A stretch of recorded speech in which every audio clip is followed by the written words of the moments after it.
And I think he held back a little bit. Here's the Kasamatsu in the laid out position.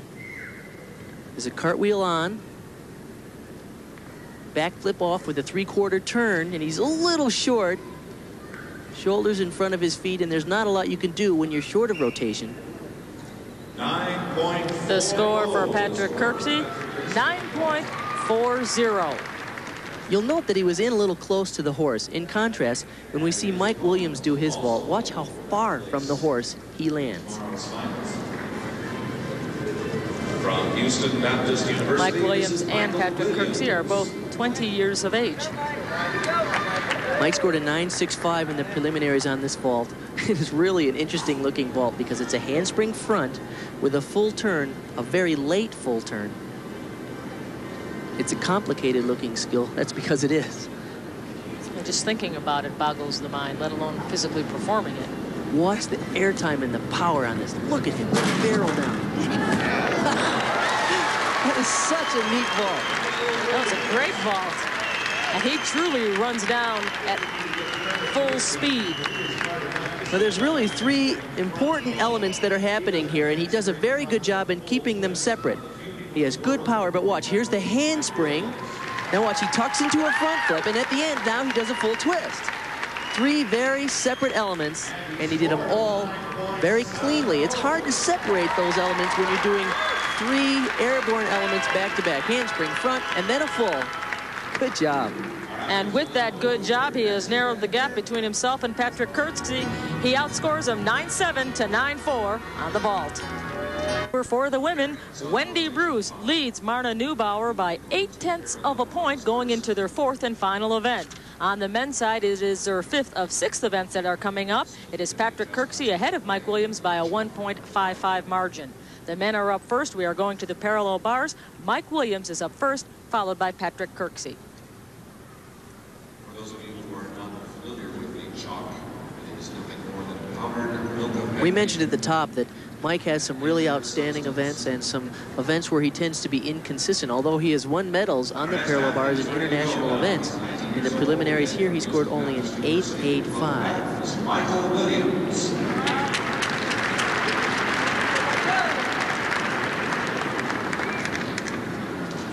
If you remember, he had problems on the rings maintaining good, solid handstand positions. He has a tendency to underbalance his handstands here on the parallel bars, as we saw in the qualifying round. Let's see if he can improve that today. And you can see he's been given the green flag. He may now begin his routine.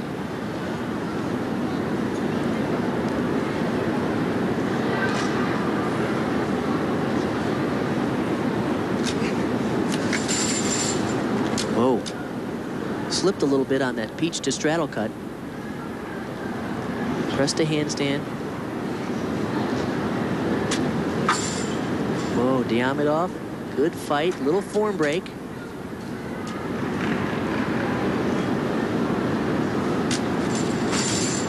Trouble on that Stutz.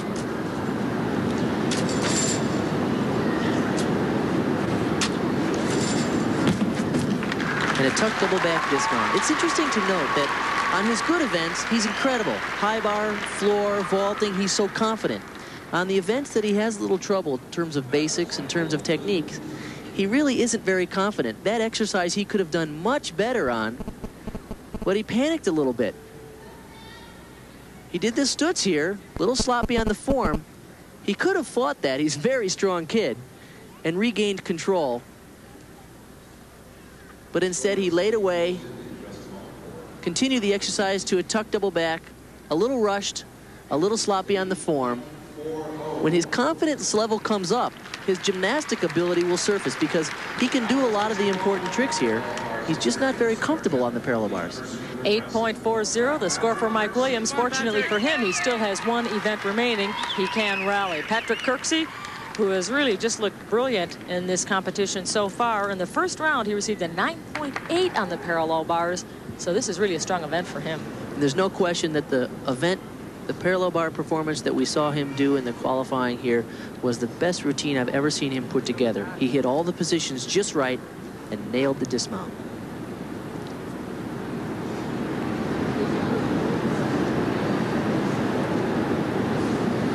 Bart, a lot of folks at home have never been on a parallel bar or a horizontal bar. The rails that are used on the P-bars are really much wider than what we see in the horizontal bar. They're pretty thick, and they're actually made out of fiberglass with wood lamination. The lamination, of course, helps in the grip. Back tosses, good job. The second one right to the handstand. There's the move we've seen before. It's called a Healy twirl, 2 in a row. Beautiful. And a Diamondov.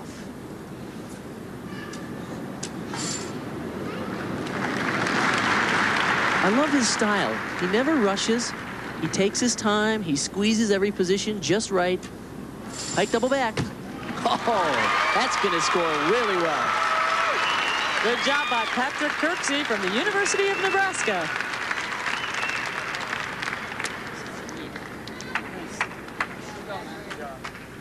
These back tosses were really beautiful. Good height, nice clean line. The first one was over a little bit, but the second one, he popped it just right to the top, nailed the handstand. This pike double back is excellent. Great form, good tight legs, pulls it right around, pops the landing. And the score that Patrick Kirksey has received is 9.90, and that is a meet record. The old record was 9.85, set by Phil Cahoy back in 1982. The 9.9 by Patrick Kirksey is a new standard in the U.S. Challenge. If altitude's supposed to be a factor, it's having a reverse effect on him. He's getting stronger as this meet goes on. And now it is the final appearance by this lady. She is on floor exercise. You're looking at Marna Neubauer. She trails by 0.8 of a point. If she does a solid job, that puts the pressure on Wendy Bruce to hit everything.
By Marna Neubauer, the 14-year-old young lady from Missouri.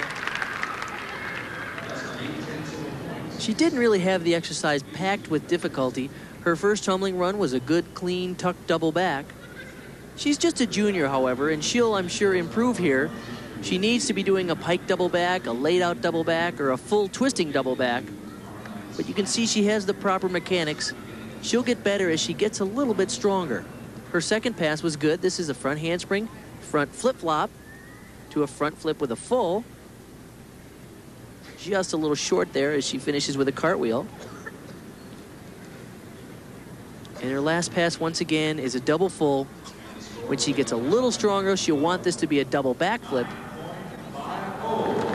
But needless to say, that was still a clean double full. The score for Marna Neubauer for that routine, 9.50. Now, we have seen in other competitions where the leader has needed every 1/10 of a point going into the final round. Wendy Bruce has an 0.8 of a point lead.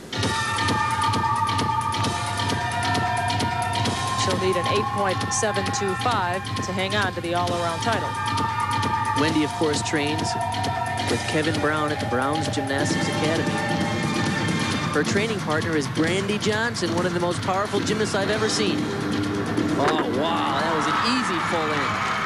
And of course, she'll get a chance to compete against Brandy Johnson and Lisa Panzeroni in the finals, and that's what she's fighting for right now.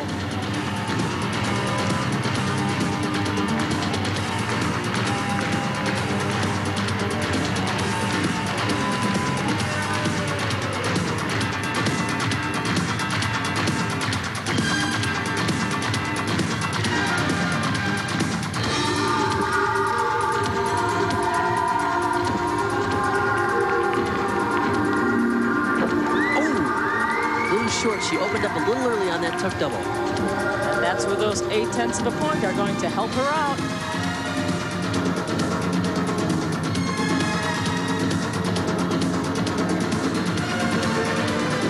This is a very, very springy mat. Seems like just about every few years, AAI, the equipment company, comes out with a mat that's just a little hotter, a little springier. Easy double full.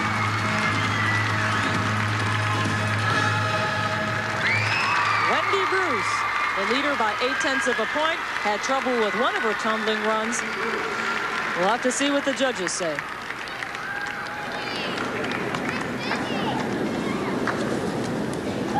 Her opening run, she really barrels across there.